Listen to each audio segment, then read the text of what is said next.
खुलुमबाय बयनिबो गिबियाव 2023 मायथाइनि गोथार बर'दिन आरो 2024 मायथाइनि गोदान बोसोरनि हामलायथि बावहरग्रोबाय लोगोसे हामबाय होनदों थांनाय 3 बोसोराव जोंनि बिटिआर सरकारखौ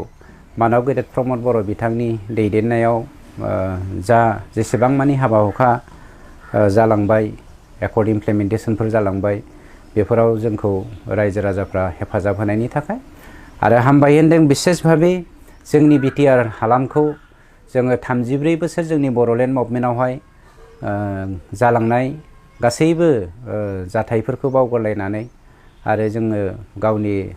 रांखान्थि बेबस्था समाज बेबस्था राजखान्थि बेबस्थाफोरखौ जोङो सुद्रायफिननानै शान्तियै बिटिआर समाज गायसननायाव जोंखौ हेफाजाब होनायनि थाखाय आरो बे बेलायाव आं दिनैनि भारत सरकारनि गाहाय मन्त्रि डक्टर नरेन्द्र मोदी बिथां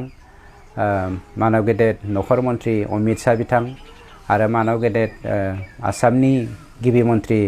डक्टर हिमन्त बिश्व शर्मा बिथांमोननि आशीर्बादाव जोंनि सरकारा मानव गेदेर प्रमद बर' बिथांनि दैदेननायाव हालामावहाय शान्ति गायसननो हानायनि थाखाय सरकाराव फैनाय लोगो लोगोनो जोङो शान्ति गायसननायजों लोगोसे बयनिख्रुइबो देरसिन चेलेन्ज मोनसेया जादोंमोन हानि जेंना आरो बे हानि जेंनाखौ लानानैनो जोंनि गेजेराव बर' अना बर'आ पलिटिकेल पार्टी सृष्टि जादोंमोन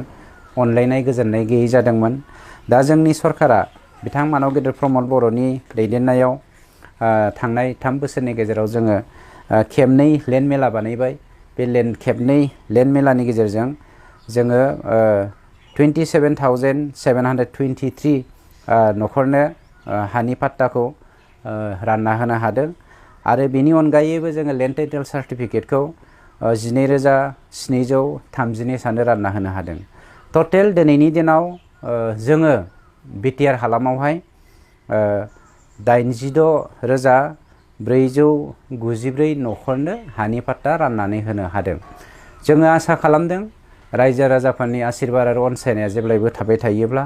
फैगौ 2 बोसोर दंबावो जोंनि सरकारा बे 2 बोसोरनि गेजेराव जोङो नङा होनब्लाबो 80 जौखोन्दो जोङो हानि जेंनाखौ फोजोबनानै शान्तिखौ जुगामि गायसननायनि थाखाय जेब्लायबो आवगायलांगोन बे बेलायाव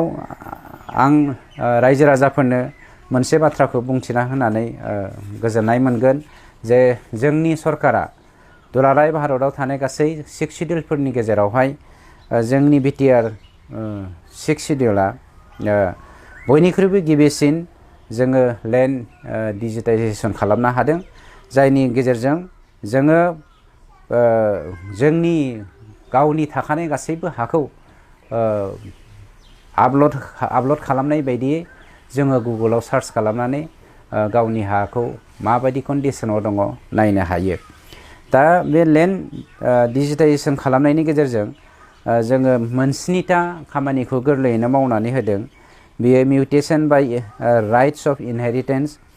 mutation by registered deed partition reclassification AP to PP allotment to patta and record correction बे 7टा खामानिखौ जोङो जोंनि सरकारा मिशन बैसोमुथि 1.0 नि गेजेरजों मावनानै होदों गतिके जों खोब खम समनि गेजेरावनो जोङो हानि जेंनाखौ फोजोबनो थांगासिनो दङ मानोना बिटिसि आवहाय दिनै भारतआव उदांस्रि जानानै 76 बोसोर जानायनि उनावबो दासिमबो 50टा गामिया लेन्ड सार्भे जायाखैमोन बे लेन्डखौबो जोङो दिनै ड्रननि गेजेरजों सार्भे खालामनानै बे 50टा गामियाव थानाय रायजो राजाफोरनो जोङो हानि पाट्टाखौ होनो थांगासिनो दङ बेनिखायनो नोंथांमोननि